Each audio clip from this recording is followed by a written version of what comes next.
سیرت النبی صلی اللہ علیہ وآلہ وسلم کے پیغام کو عام کرنے کے لیے، نبی اکرم صلی اللہ علیہ وسلم کے ذکر کو بلند کرنے کے لیے اور آپ کے ذکر خیر کے لیے اس مجلس کا انعقاد کیا ہے۔ مجھے ایگزیکٹ آئیڈیا نہیں تھا کہ آئیڈینس کس طرح کے ہوں گے، لیکن میں جب یہاں پہنچا تو میں نے دیکھا کہ اکثر جو یہاں پہ حاضرین ہیں وہ طلباء کرام ہیں، اس لیے میں اپنی گفتگو کو طلباء ہی کی طرف موڑوں گا اور سیرت النبی صلی اللہ علیہ وآلہ وسلم کے حوالے سے صرف ایک پیغام طلباء کے نام چھوڑ کے جاؤں گا۔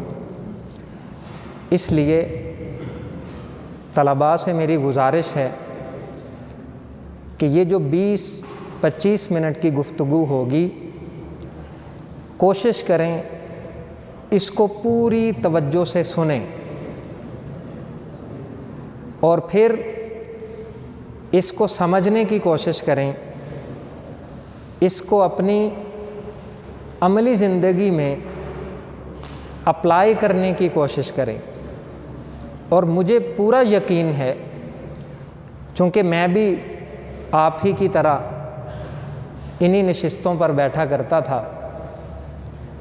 اور آپ جیسے طلباء کو پڑھانے کا ایک وسیع تجربہ بھی ہے، آپ لوگوں کی مشکلات کا بھی پتہ ہے، اور مشکلات سے بھی زیادہ جو میرے لیے امپورٹنٹ چیز ہے وہ یہ ہے کہ اللہ رب العزت نے آپ میں سے ہر بچے کے اندر یونیک قسم کی صلاحیتیں رکھی ہوئی ہیں۔ آپ میں سے ہر ایک کے اندر اللہ رب العزت نے ایسا ٹیلنٹ رکھا ہوا ہے، ایسی پوٹینشل رکھی ہوئی ہے، ایسی سکلز رکھی ہوئی ہیں جو دنیا کے کسی اور انسان کے اندر موجود نہیں ہے۔ لہٰذا اگر آپ اس ٹیلنٹ کو ریکاگنائز کر لیں، اگر آپ اپنی صلاحیتوں کو پہچان لیں، اور اگر آپ کو یہ معلوم ہو جائے کہ میرے اندر اللہ تبارک و تعالیٰ نے اتنی زبردست قسم کی کیپیبلٹیز رکھی ہوئی ہیں، اور اگر میں ان صلاحیتوں کو پہچان لوں اور پھر ان کو پالش کرنے کی کوشش کروں، ان پر محنت کروں، تو آپ چند سالوں کے بعد پاکستان کے افق پہ ایک لیڈر کی حیثیت سے ابھر سکتے ہیں۔ لیکن اس کے لیے ایک لمبی ٹریننگ ہے، اس کے لیے ایک لمبی اور تسلسل والی محنت اور کوشش جاری رکھنے کی ضرورت ہے۔ میں اس بات کو ایک اگزامپل کے ذریعے سمجھانے کی کوشش کرتا ہوں کہ کسی بھی ادارے کے اندر طلباء 3 طرح کے ہوتے ہیں۔ یعنی اگر آپ ایجوکیشنل سائیکالوجی کو دیکھیں اور اس کو ہم قرآن کے ساتھ کنیکٹ کریں تو طلباء کو آپ 3 کیٹیگریز میں ڈیوائیڈ کر سکتے ہیں۔ ایک وہ ہیں جو فیل ہو جاتے ہیں، دوسرے وہ ہیں جو پاس ہو جاتے ہیں، اور ان میں ایک تیسری کیٹیگری لیڈرز کی ہوتی ہے، پوزیشن ہولڈرز کی ہوتی ہے، وہ جن کے اے اور A+ گریڈز آتے ہیں۔ یہ 3 طرح کی کیٹیگریز ہیں۔ قیامت کے دن بھی 3 ہی کیٹیگریز بنائی جائیں گی جو کہ سورہ واقعہ کے اندر موجود ہیں۔ ایک لوگوں کی وہ کیٹیگری ہوگی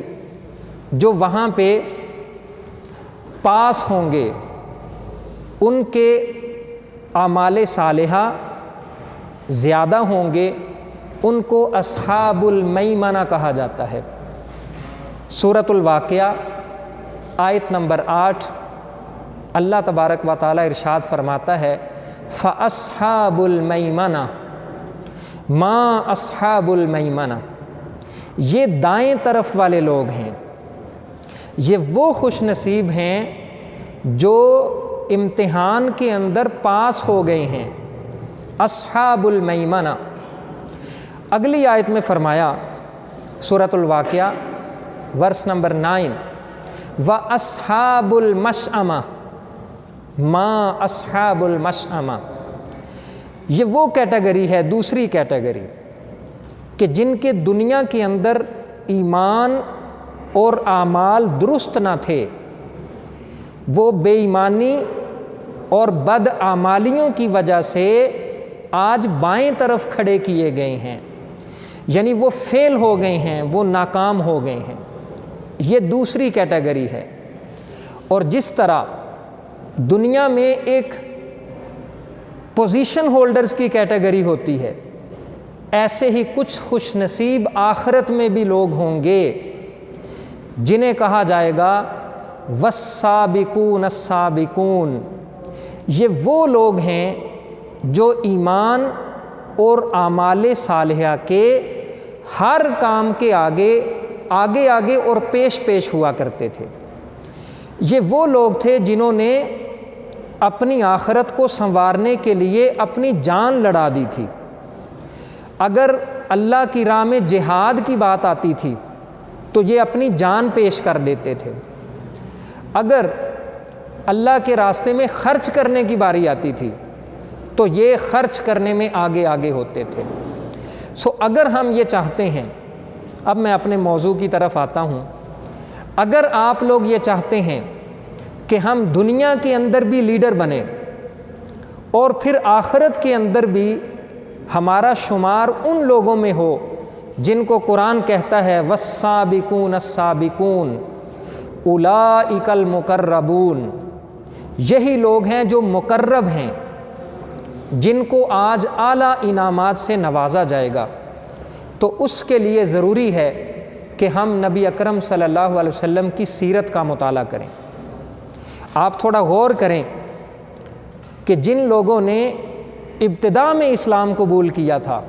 وہ سارے بزرگ نہیں تھے، بلکہ ان میں سے اکثریت نوجوانوں کی تھی، اور یہ ایسے نوجوان تھے کہ جب وہ آپ صلی اللہ علیہ وسلم پر ایمان لائے تو ان کی پوری زندگی چینج ہو کے رہ گئی۔ ان کی زندگیوں کے اندر ایک انقلاب آ گیا، اور اس سے پہلے وہ اپنی صلاحیتوں کو نہیں پہچانتے تھے۔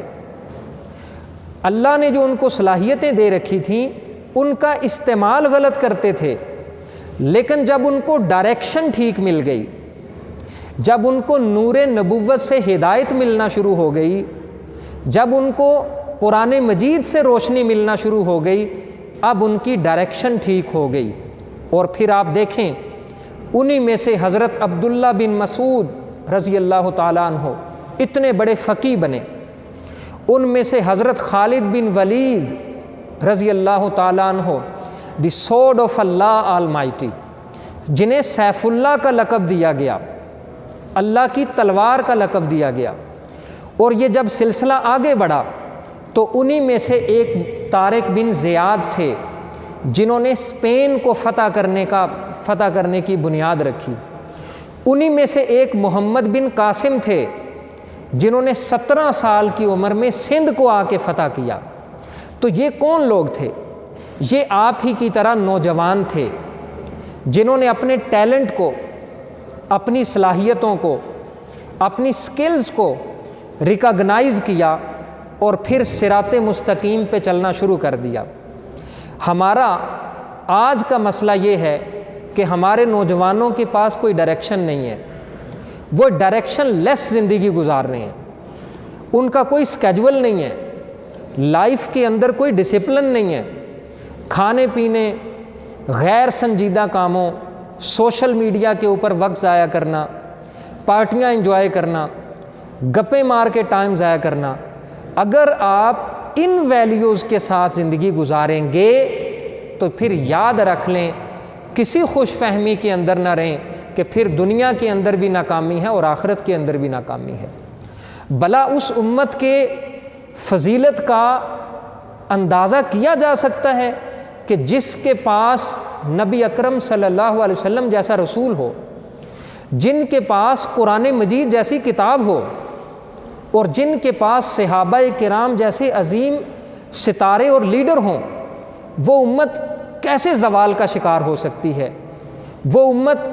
کیسے دنیا کے اندر ذلیل اور رسوا ہو سکتی ہے؟ اس کی بہت بڑی وجہ یہ ہے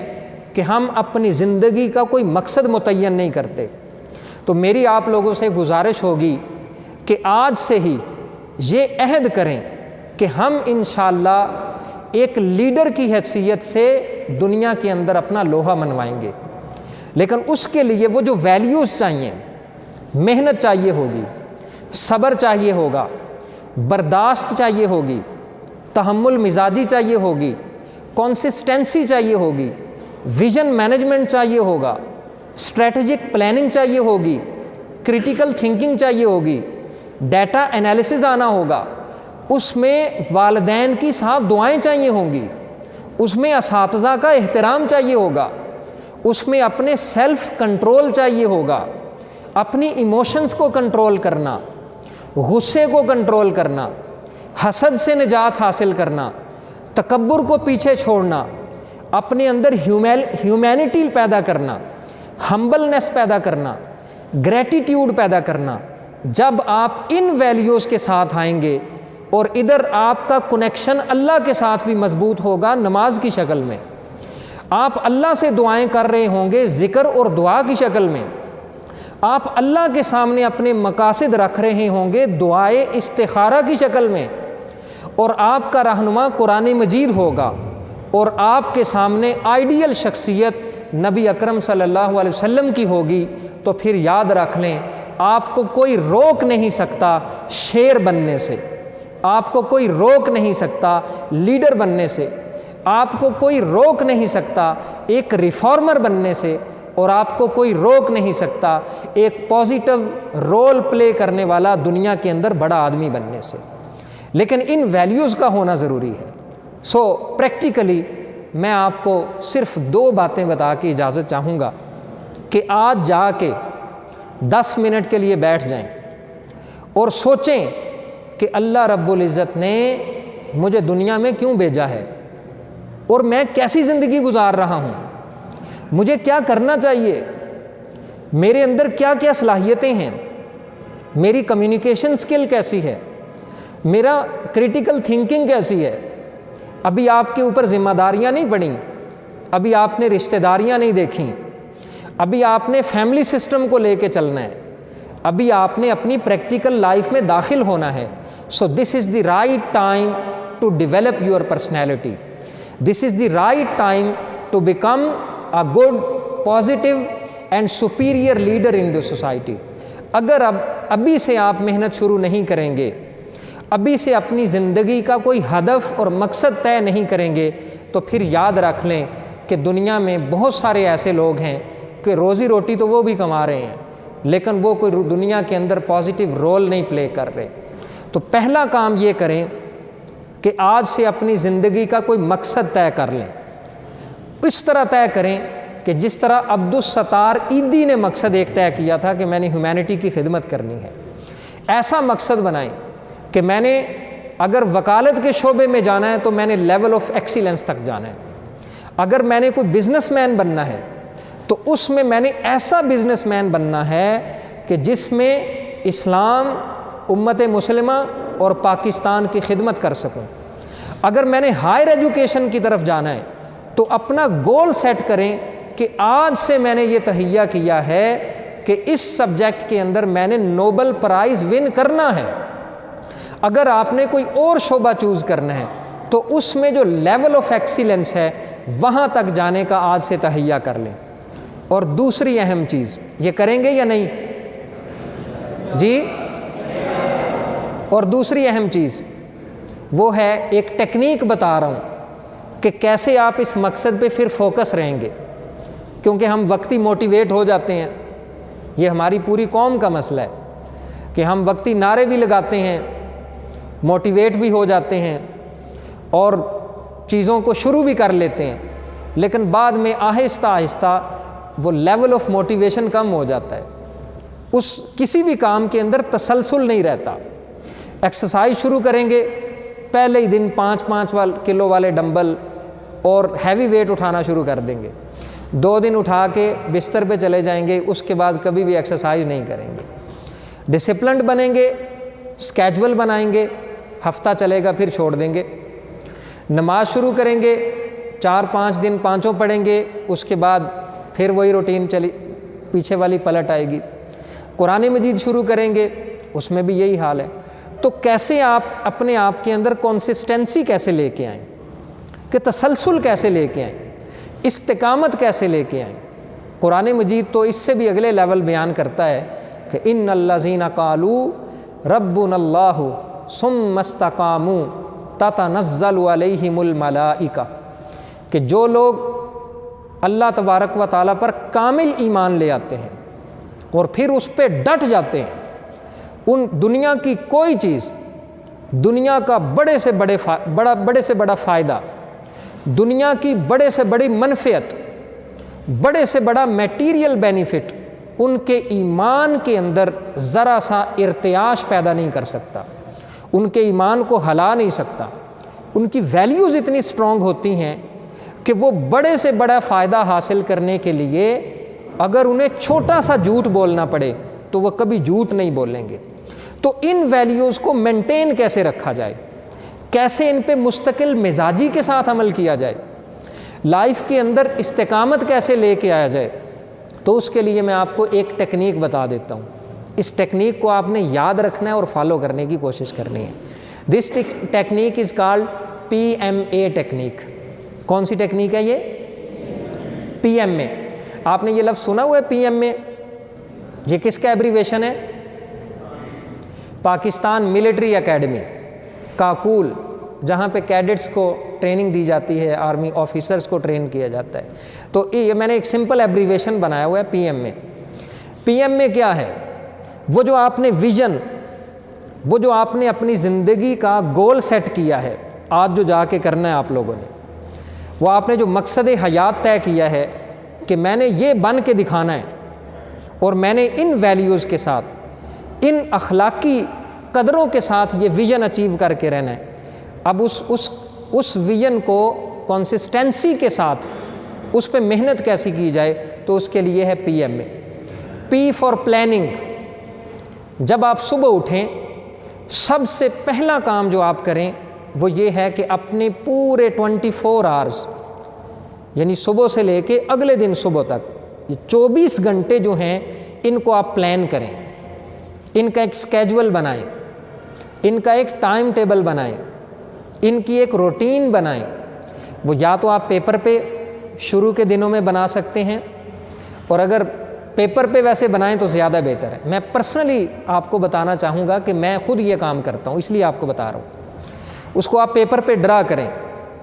پیپر پہ ڈرا کر کے یہ آپ کی ہوگی پلاننگ۔ پھر سارا دن اس کو آپ دیکھتے رہیں، اس اسکیجول کو، اس میں آپ اپنے ٹائم کو ڈیوائیڈ کریں کہ میں نے کوئی 1 منٹ بھی اپنے دن کا ضائع نہیں کرنا۔ اس میں کھیل کا بھی آپ ایکسرسائز کا ٹائم رکھیں، مینٹل ہیلتھ کے لیے کھیل کا ٹائم رکھیں، اسٹڈیز کا ٹائم رکھیں، کالج کا ٹائم رکھیں، اگر ٹیوشن ہے اس کا ٹائم رکھیں، ایکسٹرا کتابوں کا ٹائم رکھیں، اس میں پیرنٹس سے ملنے کا ٹائم رکھیں، کسی بندے سے رہنمائی لینے کا ٹائم رکھیں، کوئی انفارمیٹیو بکس پڑھیں، آپ اپنے مطالعہ زیادہ کریں۔ تو اس طرح اس کو ٹائم ایلوکیٹ کریں، یہ پہلی چیز۔ دوسرا، پھر آپ اس کو مانیٹر کرتے رہیں، M فار مانیٹرنگ۔ سارا دن اس کو جج کرتے رہیں کہ کیا میں اپنے وہ جو صبح میں نے اللہ سے وعدہ کیا تھا پلاننگ کی شکل میں، وہ جو صبح اللہ سے مدد مانگ کے ایک اسکیجول سیٹ کیا تھا، کیا میں اس کے مطابق اپنا دن گزار رہا ہوں یا کہ نہیں گزار رہا۔ And third is PMA for accountability. شام کو سونے سے پہلے دوبارہ پھر اس پلاننگ کا جائزہ لیں اور اپنے آپ سے سوال کریں کہ کیا میں نے سارا دن اس پلاننگ کے مطابق گزارا ہے یا کہ نہیں گزارا۔ تو اس میں کچھ چیزیں ایسی ہوں گی کہ جو آپ نے اس پلاننگ کے مطابق کی ہوں گی۔ اس میں میڈیا، سوشل میڈیا، اگر موبائل فون یوز کرتے ہیں تو اس کا بھی ٹائم رکھیں۔ آپ کو تو ویسے یوز نہیں کرنا چاہیے، لیکن اگر کرتے ہی ہیں انفارمیشن کے لیے یا کمیونیکیشن کے لیے تو اس کا بھی پرٹیکولر ٹائم ایلوکیٹ ہونا چاہیے۔ تو شام کو آپ اکاؤنٹیبلٹی کریں۔ اچھا، یہ وہ چیزیں ہیں 10 جن پہ میں عمل کر سکا ہوں، اور یہ 10 چیزیں ایسی تھیں جن پہ میں آج عمل نہیں کر سکا۔ تو جن پہ عمل کیا، اللہ کی بارگاہ میں ان کا شکر ادا کریں کہ اللہ نے ان پہ عمل کی توفیق عطا فرمائی ہے، اور جن پہ عمل نہیں ہو سکا اس پہ پھر ایک نیا وعدہ کریں، ایک نیا عزم کریں، ان پہ توبہ کریں، استغفار کریں، اور اللہ سے دعا مانگیں کہ یا اللہ آج یہ جو کمی رہ گئی ہے کل میں اس کو اوور کم کرنے کی کوشش کروں گا، اور پھر ایک نئے دن سے آغاز کریں۔ اگر آپ کوئی 2-3 مہینے صرف اس روٹین، یہ ہمارے بزرگوں کا طریقہ ہے، میں نے تھوڑا شارٹ آپ کو ماڈرن ٹرمینالوجی میں بتایا ہے، ورنہ امام غزالی رحمۃ اللہ تعالی علیہ احیاء العلوم کی 4تھی جلد کے اندر انہوں نے پورا ایک چیپٹر اس پہ لکھا ہے جس کا نام ہے مراقبہ، انگلش میں جسے کہتے ہیں meditation, introspection, meta cognition, self audit کرنا، سیلف انالیسز کرنا، اپنے آپ کا جائزہ لینا۔ اور ہمارے بزرگ یہ کام کیا کرتے تھے، سیدنا عمر رضی اللہ تعالیٰ عنہ اپنا محاسبہ کیا کرتے تھے۔ تو اگر ہم اپنی 24 گھنٹے کی روٹین کو اس طرف اس میں فلٹر لگا دیں گے تو اس سے کیا ہوگا، چند مہینوں کے اندر آپ کی زندگی میں ایک پازیٹیوٹی آنا شروع ہو جائے گی۔ وہ جتنی بری عادتیں ہیں جس میں چغلی ہے، غیبت ہے، بدتمیزی ہے، ال مینرڈ ہونا، ڈسپلن کا نہ ہونا، بڑوں کی بات نہ ماننا، بات بات پہ میٹر شاٹ ہو جانا، غصہ آنا، تکبر، غیر سنجیدگی، لیزینس، پڑھنے کا دل نہ کرنا، بیہیویئرل ایٹیٹیوڈ، اس طرح کی جتنی پرابلمز ہیں، جب وہ آپ اس پیٹرن کو فالو کریں گے اور اللہ کی مدد آپ کے ساتھ شامل حال ہوگی، اور ساتھ آپ نماز کی پابندی کریں گے، قرآن مجید کی تلاوت کریں گے، تو دیکھیں گے کہ چند مہینوں کے اندر آپ کی پرسنالٹی گروم کرنا شروع ہو جائے گی، اور پھر آپ کو ایسے ایسے راستے نظر آنا شروع ہو جائیں گے، ایسی اپرچونٹیز آپ کے سامنے کھلنا شروع ہو جائیں گی کہ جو آپ کے وہم و گمان کے اندر بھی نہیں ہوگی۔ لیکن ان ویلیوز کے بغیر اگر آپ اسی طرح ٹائم ضائع کرتے رہے، غیر سنجیدہ رہے، والدین کو ستایا، ان کے ساتھ ضد کی، اساتذہ کی بات نہیں مانی، کالج میں فرنیچر کو نقصان پہنچایا، کچھ لکھتے رہے، کرسیوں پہ لکھتے رہے، دیواروں پہ لکھتے رہے، تو پھر یاد رکھ لیں کہ ہم کہیں ہمارا ان لوگوں میں شمار نہ ہو جائے کہ جو دنیا کے اندر بھی ناکام ہو جائیں گے اور آخرت کے اندر بھی ناکام ہو جائیں گے۔ یہ میرا پیغام ہے آپ لوگوں کے لیے کہ آج سے کوشش کریں، صرف 2 باتیں اگر آپ یہ سیکھ لیں، صرف 2 باتیں۔ پہلی بات یہ کہ اپنی زندگی کا کوئی بڑا مقصد سیٹ کریں، اس طرح سیٹ کریں جس طرح ایک چھوٹے سے بچے نے فلسطین کو فتح کرنے کا کیا تھا، اور بعد میں وہی بچہ جب صلاح الدین ایوبی کی صورت میں دنیا کے افق پہ ابھرا تو پھر دیکھا کہ اس کو ویژن مینجمنٹ کہتے ہیں۔ ایسے ویژن سیٹ کریں جس طرح سلطان محمود غزنوی نے ویژن سیٹ کیا تھا، جس طرح نور الدین زنگی نے کیا تھا، جس طرح طارق بن زیاد نے کیا تھا، اور جس طرح محمد بن قاسم نے کیا تھا۔ تو اگر ہم ان ویلیوز کے ساتھ، ویژن مینجمنٹ کے ساتھ، محنت کے ساتھ، اور پھر اس سارے پروسیس میں اللہ اور قرآن مجید یہ ہمارے ہاتھ میں ہوں گے، اللہ کے رسول کی اطاعت ہوگی، ہمبلنس ہوگی، تسلسل ہوگا، محنت ہوگی، والدین کا ادب ہوگا، اساتذہ کی، والدین کی، بڑوں کی دعائیں ہوں گی، تو انشاءاللہ العزیز پھر ہم ایک لیڈرشپ کا رول پلے کر سکیں گے۔ اللہ تعالیٰ سے دعا ہے کہ ہمیں عمل کی توفیق عطا فرمائے۔ Thank you very much.